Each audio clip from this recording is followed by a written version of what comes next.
which I has is already taken as what is known as Wilson's disease, hepatolenticular degeneration. A scenario is in front of you. A 10-year-old boy presented in pediatric department with ataxia and tremors and poor intellectual functions. According to the patient, he developed this condition when he was 3 years old child. As they belonged to the rural area, local customized therapy was given. Local taboos was applied. Now presently he was under treatment of the famous spiritual person. Pir Sahib कहते हैं, Baba ji कहलाते हैं, of the area. On the direct questioning the child, he had stammering speech. He cannot communicate properly. He had delayed life stones of the life, according to the parents. The growth chart showed he was in 30th centile. So he was according to the dwarf person. So his height is definitely lower one. Hemoglobin is 9 gram and the mean corpuscular volume is 102, slightly higher. It is macrocytic type of anemia and MCHC 32 normal and MCH 25 which is normal. The total leukocyte count is 5,400 which is normal. Platelet is 12,000. It is 1,20,000. It is normal, it is 1,20,000. So there is thrombocytopenia. TSH is 2.77. Now it is normal. Random blood sugar is 78. Blood urea is 44. Serum creatinine is 1.1. On examination, liver was 17 centimeter. Span 7 centimeter. It is definitely a big liver. Below the costal margin, spleen is 5 centimeter below the costal margin. There is hepatosplenomegaly in this patient. And the all tendon reflexes were difficult to elicit. There is hyperreflexia. He had pansystolic murmur at the parasternal border, grade 3 murmur, radiating to the right part of the chest and epigastrium. And the last ultrasound of the abdomen showed the hepatosplenomegaly with minimum ascites. The questions arises, this type of a problem is this, what is the difference? It is very difficult. Because in these OPDs, again, the diseases are भरमार है उसकी, उन disease की भरमार है जिनको वो खुद भी लोग भी याद नहीं रख सकते, भूल जाते हैं. थाउजेंड्स के अंदर या मिलियंस के अंदर उन्हें एक पेशेंट मिलता है, वो याद रखना उनके लिए मुश्किल है. अब पीडियाट्रिक्स के अंदर तो commonest problems are respiratory infections, gastrointestinal infections. तीसरी चीज़ अगर आपको चीज़ मिलेगी, ज़्यादा से ज़्यादा अगर आपको मिलेगी तो स्किन इन्फेक्शन मिलेंगे या डिलेड स्टोन्स मिलेंगे. ये इनके कॉमन प्रॉब्लम्स हैं. इस टाइप का मसला जो है, जो भी अब सामने लिखे गए हैं, the things which are written here, they usually they saw, they usually are in contact, but very rarely they see these type of findings. So the differential diagnosis is very bad one. So from the very beginning, the child had got the delayed milestones of the life. It may be related with the pituitary gland, hypopituitarism. It may be related with the thyroid, hypopituitarism. It may be related with the growth hormone abnormalities, different type, lavandophism. This may be related to the other hormonal disturbances associated. It may be related, they may be related with the what is called storage diseases, which come into in front of the physician when the child born, a big head, small fingers, low set hairs, for example Down syndrome. So this finding will come when the child born actually. And associated with, remember, if they have got the milestones which are delayed and the intellectual functions are also affected and the visceromegaly is there, there are chances that these persons can have some of what is known as metabolic inborn metabolism, inborn the metabolic disorders of the liver is possible, or storage disorders of the liver. It is possible. A long list is there. I don't want to discuss. Now, for example, a big condition is mucopolysaccharidosis, which can present like that. Lysosomal storage disease, which will also be presented like that. It is possible by inborn acid metabolism, like alkaptonuria or phenylketonuria or glycemia or so on and so forth.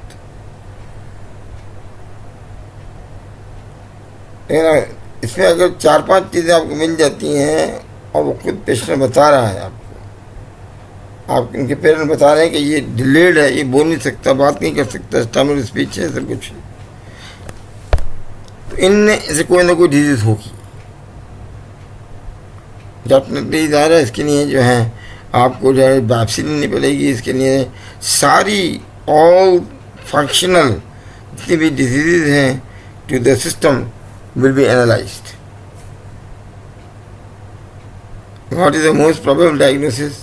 इस patient के सामने आपके आया था, इसके अंदर जो है वो बहुत सारी चीज़ें डेवलप हुई हैं, इसको अटैक्सिया हुआ है, कंसंट्रेशन इंटेलेक्चुअल फंक्शन डिले हुए हैं, सारी चीज़ें हुई हैं। Brain is affected of course, 70% disease is there which is involving the brain also. Most probable diagnosis के लिए आपको जो है प्रूफ करना पड़ेगा इस बात को कि इस जो दूसरी डिजीज में नहीं होता, कम ये मैं कह सकता हूँ। He had got pansystolic mama, he had got what is not, and it is related to the right side. So the VSD के साथ associated disease.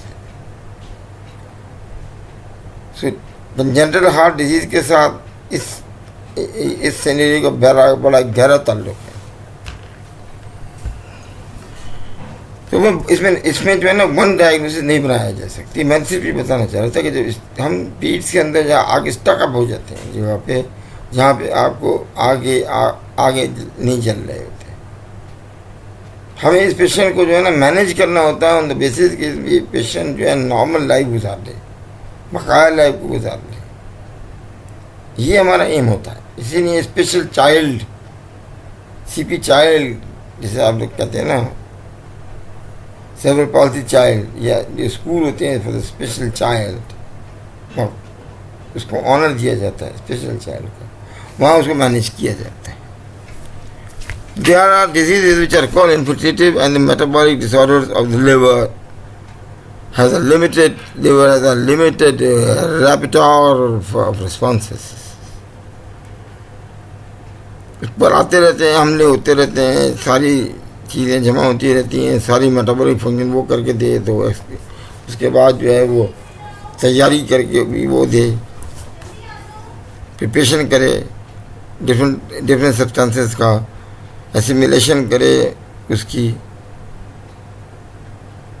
तो एनाबॉलिज्म करे, वो कैटाबॉलिज्म वो करे, हर चीज़ वो करे, सारा आपने उसके ऊपर डाल दिया।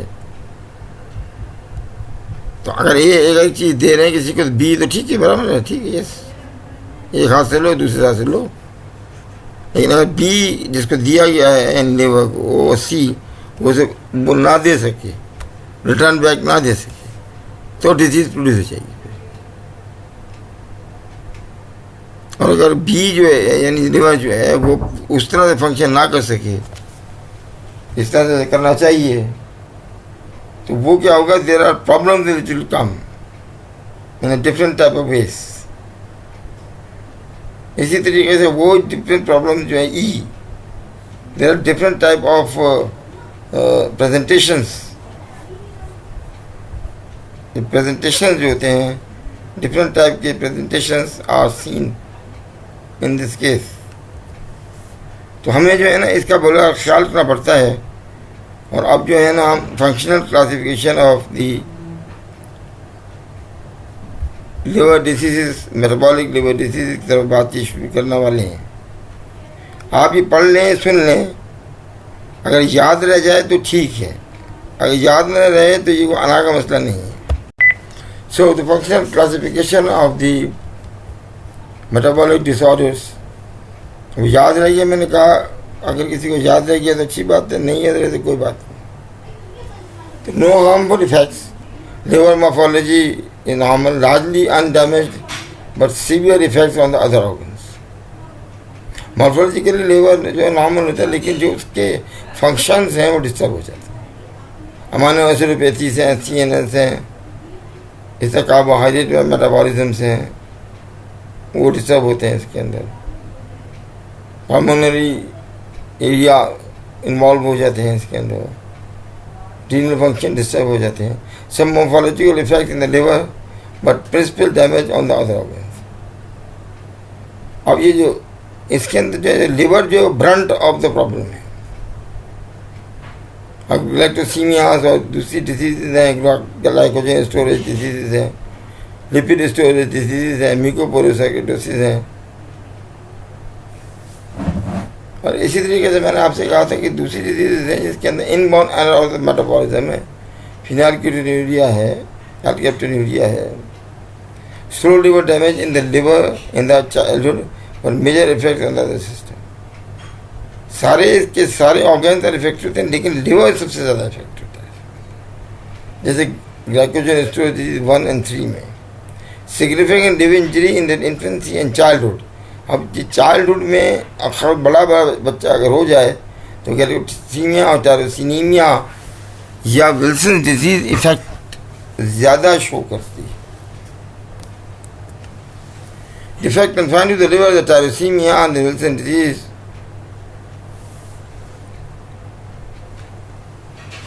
और जो ग्लाइकोजन स्टोरेज डिजीज हैं. इसी तरीके से defect not confined to the liver, cystic fibrosis and glycogen storage 3 and lysosomal diseases हैं. एंड जो PFI लिखा हुआ है इसमें, ये फैमिलियल जो है इंट्रा हेपेटिक कोलिस्टेसिस है. Familial intra hepatic cholestasis, this is the disease which is uncommonly seen. ये जो हम पढ़ाते हैं कभी किसी को जॉन्डिस, तो वहाँ पे इसका जिक्र आ जाता है. In Pakistan, common liver disorders in the various groups. That in 5 years, metabolic storage disease 45.4% है, जिसमें biliary atresia, neonatal hepatitis सबसे कॉमन है. 5 to 10 years में metabolic storage diseases है, malignancy और प्राइमरी malignancy या सेकेंडरी malignancy है. इन्फ्लेमेटरी में हेपेटाइटिस आपको मिलेंगी. अब 10 ईयर्स में इन्फ्लेमेटरी मिलेंगी, इसमें अगेन हेपेटाइटिस है डिफरेंट टाइप के, और मेटाबॉलिक स्टोरेज डिसऑर्डर्स हैं, क्रिप्टोजेनिक लिवर डिजीज़ हैं. ये पाकिस्तान के अंदर स्टडी की गई है और उसमें बताया गया कि ये डिजीज़ हैं जो कॉमन डिजीज़ हैं लिवर की. और हिस्टोपैथोलॉजिकल डायग्नोसिस जो की है इन्होंने अंडरवेंट परक्यूटेनियस लिवर बायोप्सी के ज़रिए प्रूफ किया है. उसमें मेटाबॉलिक लिवर डिजीज़ जो हैं वो glycogen storage disease, non glycogen storage disease, progressive familial interhepatic cholestasis and alpha one antitrypsin inflammatory chronic hepatitis, autoimmune hepatitis, acute on chronic hepatitis, non specific developmental biliary atresia, Alagille syndrome, vanishing bile duct syndrome, malignancy, primary hepatoblastoma, metastatic miscellaneous cryptogenic fibrosis, vascular, acute portal vein obstruction and total. असल में बात मैंने पहले बता दी थी कि basically अगर number 1 ये चाइल्ड का अगर डिलेड स्टोन है, mild stone, number 2 intellectual and mental function उसके अकॉर्डिंगली नहीं है, नंबर 2, नंबर 3 अगर उसको जो है, thirdly अगर इसके अंदर जो है ना आपको विस्ट्रोमेगाली मिल जाती है साथ में, नंबर 4 वो अकॉर्डिंगली जो है ना वो अपना परफॉर्मेंस डेली परसूट नहीं कर सकता था। तो ये जो है ये ग्लाइकोजन स्टोरेज डिजीज है, या ये जो है लिपिड स्टोरेज डिजीज है, या ये कि लाइसोसोमल स्टोरेज डिजीज है, या ये म्यूकोपॉलीसैकेराइडोसिस है, ज़्यादा चांसेस इसके बढ़ जाएंगे। ये मैं 4 चीज़ें लोगों को मुझे बताता हूँ, अगर किसी बच्चे में आपको मिलती हैं तो ज़्यादा चांस इस बात का है, और ये स्पेशल चाइल्ड हो जाएगा, और इसको ख़ास तरीके से मैनेज करेंगे आप, जितनी ज़िंदगी जिसकी रह गई उसको गुजारनी है। So the metabolic liver disease early presentation is galactosemia, thalassemia, alpha-1 antitrypsin deficiency, Niemann-Pick disease, cystic fibrosis, and hemochromatosis. ये जो है ना ऑटोसोमल डोमिनेंट है, ऑटोसोमल रिसेसिव डिजीज़ है। ज़्यादातर जो है ना ये वो डिजीज़ हैं जो कि इनहेरिटेड हैं, कुछ नॉन इनहेरिटेड हीमोक्रोमेटोसिस भी होता है, and progressive familial intrahepatic cholestasis, bile acid defects, fructosemia, paroxysmal diseases, Walden's disease, mitochondrial disorder. अगर कोई याद रखने की कोशिश करेगा तो अपने जो कॉमन चीज़ें हैं एक्यूट हेपेटाइटिस वगैरह, या मैंने जो बताया आपको कि क्रॉनिक हेपेटाइटिस, वो भूल जाएगा, लेकिन कुछ चीज़ें में से याद रख सकते हैं तो याद रख लीजिए। And metabolic liver disease later अगर हयात रह गया और देर हो गई उसको, glycogen stone disease, western disease, lipid disorders है, जैसे कशर्स डिजीज है, Niemann Pick disease, congenital disorders of glycosylation है, म्यूकोपॉलीसैकेराइडोसिस है, सिस्टिक फाइब्रोसिस है, थैलेसीमिया, ये एजेड हो जाते हैं लोग, ये 10 साल 12 साल 15 साल तक हयात रहते हैं। इनके अंदर हेपेटोस्प्लेनोमेगाली है, मैंने आपसे कहा ना विस्ट्रोमेगाली होती है, एक बड़ा इनलार्जमेंट हुआ हुआ है। बहरहाल बच्चा होता है, बच्चा सबका बच्चा है, उनकी औलाद है, अल्लाह ताला उन पर रहमत करे, और जितना उसका टाइम है वो बेहतर गुजारते हैं उसके लिए। और ऐसे बच्चे पलते हैं जिन माँ बाप से, तो वो माँ बाप जन्नती हैं, क्योंकि उनको पालना बहुत मुश्किल काम होता है। Metabolic liver disease problem in diagnosis is considered rare, ये तो रेयर है। ये sign and symptoms non specific हैं, सबसे में अकम्पनी दी स्टोरेज डिजीज, दो हेरिडेटरी स्पोरेडिक केसेस में भी देयर, ख़ानदान में ज़रूरी नहीं है कि ऑटोसोमल रिसेसिव हो या ऑटोसोमल डोमिनेंट हो, क्योंकि हमने सिंध में केसेस देखे उनमें ज़्यादातर ये स्पोरेडिक देखे हैं cases. Lack of diagnostic facilities है हमारे पास, जेनेटिक हेटेरोजेनेसिटी है, लोगों के पास जाते हैं वो करवाते नहीं हैं, एक्चुअली फैसिलिटीज़ नहीं है। आप देखें ना कोविड-19 के अंदर लोग 5 रुपये देने को तैयार नहीं है। अब ये कोविड-19 चल रहा है तो 5 किलो आटे के लिए लोगों से पैसे मांगे गए थे, तो 5 किलो राशन के लिए वो तक तो वो दे नहीं सके। तो जेनेटिक हेटेरोजेनेसिटी और ये लैक ऑफ डायग्नोस्टिक फैसिलिटी तो उनका बाप भी नहीं कर सकता, तो ये बच्चे अनडायग्नोज रह जाते हैं। इनको आप सिर्फ जो है ना लिवर डिसऑर्डर या लिवर स्टोरेज डिसऑर्डर करार देते हैं और छोड़ देते हैं।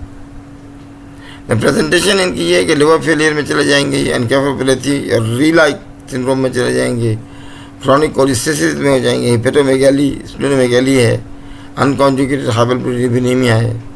समरी ये है कि इंडिविजुअली रेयर है, ये कलेक्टिवली कॉमन है। अगर आप इनको जमा करना शुरू कर दें किसी माशरे में तो आपको जो है ना ये आप काफ़ी लोग मिल जाएंगे। हाई इंडेक्स ऑफ सस्पिशन वहाँ मिल जाएगा जब आपको ये सब चीज़ मिलेंगे कि भाई ये डिलेड माइलोस्टोन है, इसने जो ये इसके अंदर जो है विस्ट्रोमेगाली है, इसके अंदर हेपेटोमेगाली है, और ये कम्युनिकेट नहीं कर सकता सही तरीके से। And developmental development of the diagnostic facilities. ये नहीं आपके पास मौजूद नहीं है, मैंने पहले बता दिया। आपको जो बायोप्सी चाहिए होती है, आपको इसके अंदर जो है वो सारा का सारा जेनेटिक जो है ना पूरा कंपोजिशन जो है ना वो एनालिसिस करना पड़ता है। लॉन्ग टर्म आउटकम है इनका। कुछ लोगों का जो है जल्दी डेथ हो जाती है, कुछ की जो होती है ज़्यादा दिन में होती है। मैंने इसीलिए कहा कि माँ बाप के ऊपर अल्लाह रहमतें बरकतें नाज़िल फरमाए, और इंशाअल्लाह ताला अल्लाह पाक उनको जन्नत में आला तरीन मकाम अता करेगा। जिन लोगों ने 40 साल तक इन बच्चों को अपने साथ रखा जब और उफ तक नहीं की, तो मैं उनको सलाम पेश करता हूँ। अब दूसरे टाइप के जो डिसऑर्डर है, मैं अडल्ट डिसऑर्डर की तरफ आता हूँ। ये तो पीडियाट्रिक्स के अंदर जो है मेटाबॉलिक डिसऑर्डर्स थे। अडल्ट के अंदर जो है ना जो है मेटाबॉलिक डिसऑर्डर सबसे इम्पोर्टेंट है हेपेटिक स्टीएटोसिस। पहले इसको डिस्कस कर लीजिए। Hepatic steatosis is an accumulation of the fat in the liver. It is an augmentation of the fat in the hepatic cells and can cause complications in cases of obesity, alcohol intoxication due to the excessive consumption of alcohol, or hepatic disorder like type 2 diabetes mellitus. It may be associated with type 2 diabetes mellitus. So hepatic steatosis के अंदर जो basically बात है हेपेटिसाइड loaded with the fat. अब ये दो type से हो सकता है कि इसको अगर अंडर माइक्रोस्कोप देखें तो माइक्रोवास्कुलर भी हो सकता है। इसके अंदर वेसिकल्स होते हैं, जो फैट वेसिकल्स होते हैं, और माइक्रोवास्कुलर भी होते हैं, और कुछ मैक्रोवास्कुलर भी होते हैं। तो माइक्रोवास्कुलर हेपेटिक स्टीएटोसिस होता है और मैक्रोवेसिकुलर स्टीएटोसिस होता है। तो मैक्रोवेसिकुलर स्टीएटोसिस में एक्सेसिव अल्कोहल कंजम्पशन, जो आदमी जो हो रहा था ना, जो आदमी अल्कोहलिक होता है उसको सबसे पहले जो बताता हूँ मैं यही बताता हूँ कि आपके जो लिवर सेल हैं उनके अंदर फैट जो है ना वो एक्यूमुलेट हो रहा है, भर रहा है। उधर दिमाग से तो मज़े ले रहे हैं आप, लेकिन लिवर जो है ना वो बढ़ रहा है। लिवर के अंदर जो है वो फैट बढ़ रहा है। फिर दूसरा जो है हेपेटाइटिस सी के साथ, एक जीनोटाइप सी के साथ एसोसिएटेड होता है हेपेटिक स्टीएटोसिस। ये बड़ी अनयूजुअल बात है, मगर क्योंकि जीनोटाइप 3 कॉमन है पाकिस्तान में। I have seen many cases of C in which there is fatty liver के साथ एसोसिएटेड मैंने देखा है। विल्सन डिजीज़ जो मैं पहले डिस्कस कर चुका था, इसके अंदर जो है वो भी हेपेटिक स्टीएटोसिस लेकिन मैक्रोवास्कुलर होता है। Liver dystrophy group of disease हैं जिनके अंदर डिस्ट्रोफी ऑफ द लिपिड होता है। उनके अंदर स्टार्वेशन में, पार्लिनेटरी न्यूट्रिशन में, ए बीटा लाइपोप्रोटीनीमिया, मेडिकेशन अमाडोन जो इस्तेमाल करते हैं कार्डियोवास्कुलर सिस्टम में, antiarrhythmic agent, methotrexate, tamoxifen as a chemotherapy, steroids अगर दिए जाए प्रोलॉन्ग, ये कैन कॉज दी मैक्रोवेसिकुलर स्टीएटोसिस। लिखने को ये पॉइंट लिख दिए गए हैं, लेकिन ये याद रखना बड़ा अहम है कि कभी ऐसा मरीज़ आपके सामने जो कुशिंग कहा गया, ये याद रखिएगा कि इसको मैक्रोवेसिकुलर स्टीएटोसिस हो सकता है।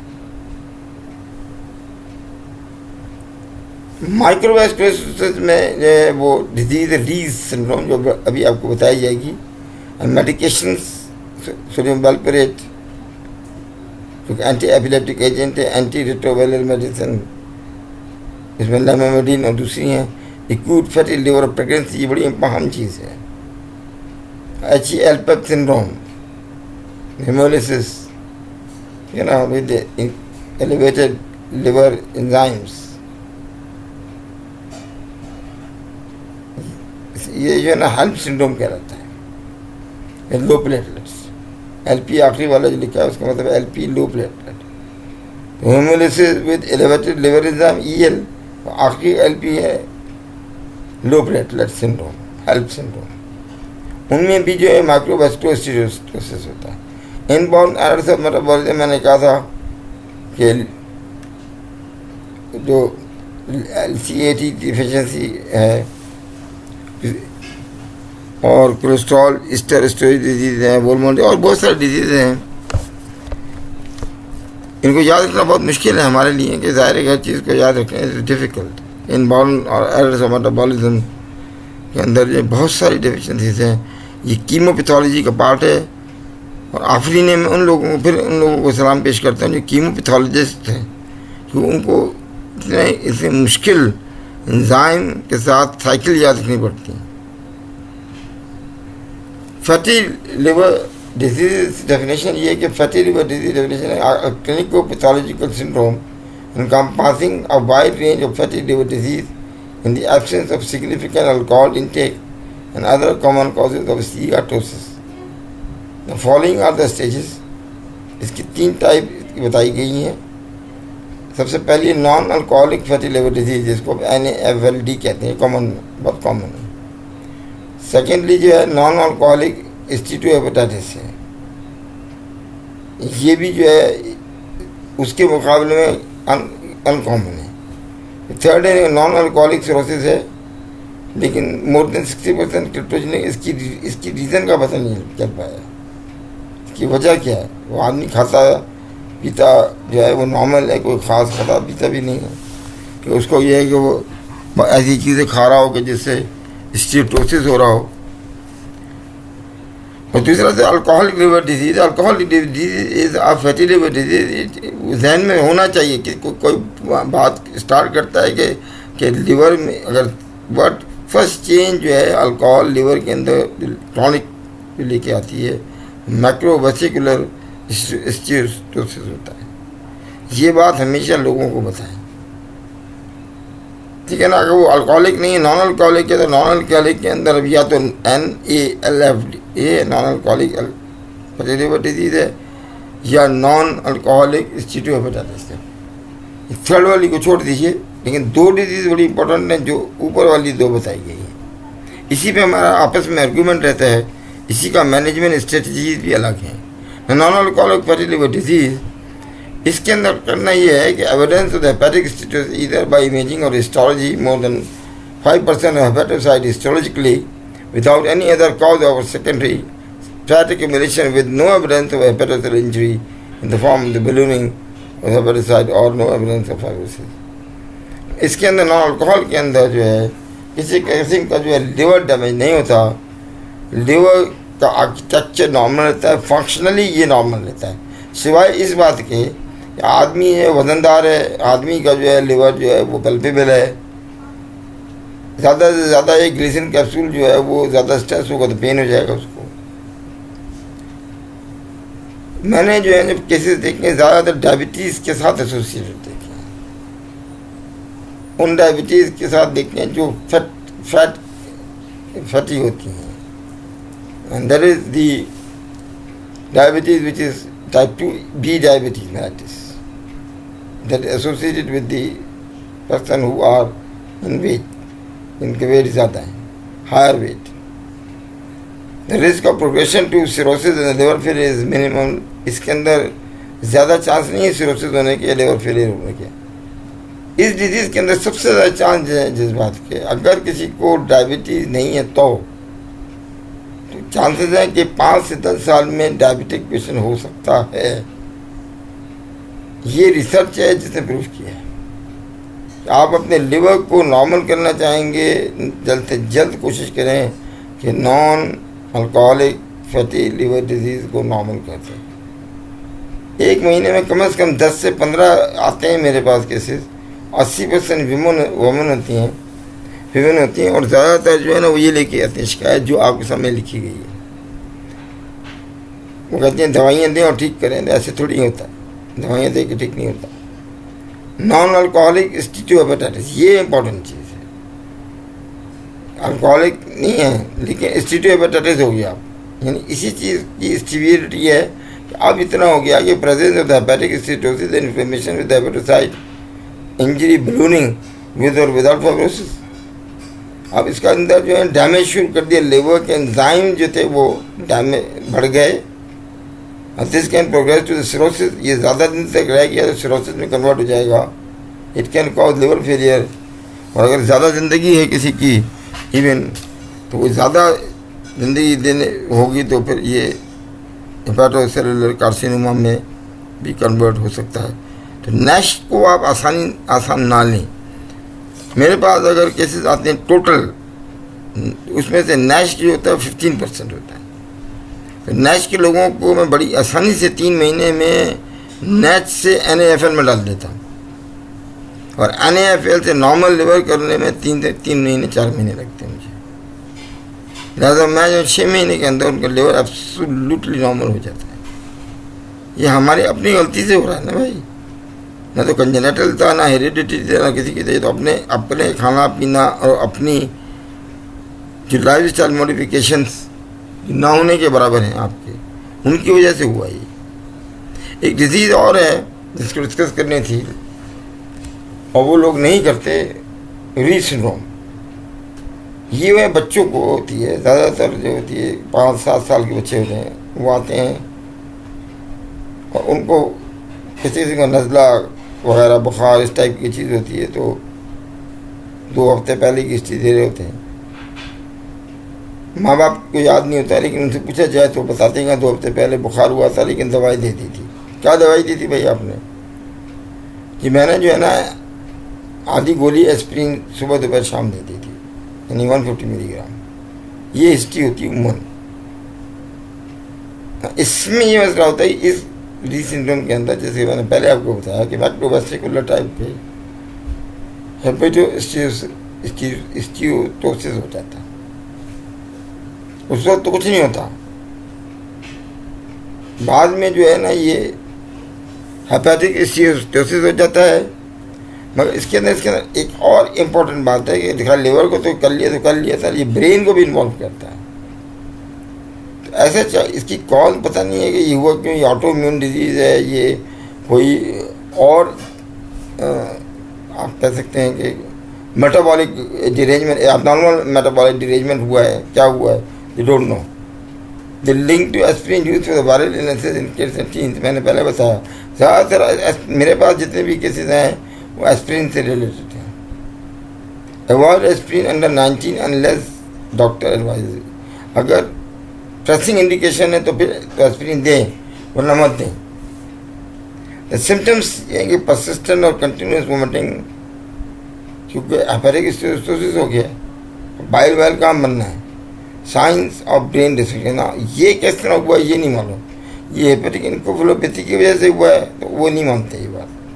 वो कहते हैं there are certain poison which are release from the liver और elsewhere which act on the brain. Patient जो है ड्राउजी हो जाता है, इवन जो है कन्वल्जन्स होते हैं पेशेंट को, मैंने देखा होते हुए लिस्टलेस। तो कन्वल्सिव पेशेंट होता है, लोग समझते हैं कि बुखार की वजह से इसको जो है वो कन्वर्जन हो गया। एक्चुअली ये बुखार की वजह से नहीं होते, because the certain poisons which are act on the brain which they don't know how, ये कहाँ से आए हैं उनको नहीं मालूम। Progress to the personality changes ना, अगर वो उसके बाद देखिए अगला मरला आपने उससे बाहर निकाली कन्वर्जन से, अब उसके चेंजेस पर्सनैलिटी में आ जाता है। गुस्सा, चीज़ें तोड़ देना, खाना नहीं खाना, मना कर देना, मिलने से बात करने से इनकार कर देना, स्कूल नहीं जाना, इरिटेबिलिटी है, एग्रेसिव बिहेवियर है, बच्चों को पकड़ के मारना शुरू कर देना। May progress to the loss of the consciousness and seizures, मैंने पहले भी बता दिया कि ये डेफिनेटली सीजर्स जो है कन्वल्जन्स इसमें होते हैं। Need emergency medical treatment only, इसमें आपने ज़्यादा से ज़्यादा ये करना है कि इस पेशेंट को थोड़े दिन के बाद ये नॉर्मल हो जाता है। कुछ लोगों ने स्टेरॉइड्स को ट्राई किया है, कुछ लोगों को फ़ायदा हुआ है, कुछ लोगों को फ़ायदा नहीं हुआ है। लेकिन इस बीमारी को लोगों को आना चाहिए कि री सिंड्रोम भी कोई चीज़ होती है। तो मेटाबॉलिक डिसऑर्डर्स जो आपको पढ़ाए यानी बच्चों को पीडियाट्रिक्स के और बड़ों के लिए भी बताए, ये आप याद रखने की कोशिश करें कि आपको याद है। मुझे फैटी लिवर में इंटरेस्ट है बहुत ज़्यादा। I think you have listen my all lectures which I have given. मुझे उम्मीद है कि इनमें से आपको बहुत सी चीज़ें फ़ायदा पहुँचाएंगी, उम्मीद है।